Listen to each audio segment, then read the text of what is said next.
කළුතර තිස්ස මධ්‍ය මහා විද්‍යාලය රටට දක්ෂ දරු පරපුරක් තනන්නට වෙරදරන පාසලක්. නමුත් මේ පාසලේ නර්තන විෂය හදාරන දරුවන්ට ඒ සඳහා පුහුණුවීම් වලට නිශ්චිත ස්ථානයක් නොමැතිවීම කාලයක් මුළුල්ලේ ඔවුන් මුහුණ දුන් ගැටලුවක්. මේ හේතුවෙන් විද්‍යාලයේ නර්තන විෂය හදාරන දරුවන්ට අභියෝග රැසකට මුහුණ පෑමට සිදු වුණා. කෙසේ නමුත් ඒ සියලු බාධක අවසන් කරමින් ඔවුන්ට නර්තන පුහුණුවීම් සිදු කිරීම සඳහා අවශ්‍ය ශාලාවක් නිර්මාණය කිරීම වෙනුවෙන් වන කටයුතු පසුගියදා ආරම්භ කෙරුණේ දරුවන්ටත් නැවුම් බලාපොරොත්තු එක් කරමින්.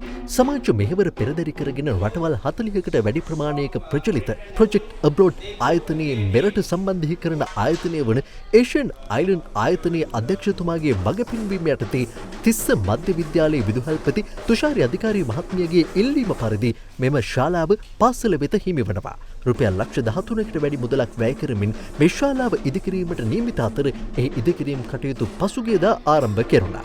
ඒ විද්‍යාලීය විදුහල්පතිතුමිය ආචාර්ය මණ්ඩලය ආදී ශිෂ්‍ය සංගමය සහ සිසු දරුවන්ගේ සහභාගීත්වයෙන් මීට සමගාමීව පාසලේ ඉංග්‍රීසි විෂය, තාක්ෂණික විෂය, ක්‍රීඩා කටයුතු සඳහා අවශ්‍ය ක්‍රීඩා උපකරණ ලබා දීම සහ ගොඩනැගිලි නවීකරණ කටයුතු සඳහාද එංගලන්තයේ සිට පැමිණි පාසල් ශිෂ්‍ය ශිෂ්‍යාවන් 50 දෙනෙකු එක්වීම විශේෂත්වයක්.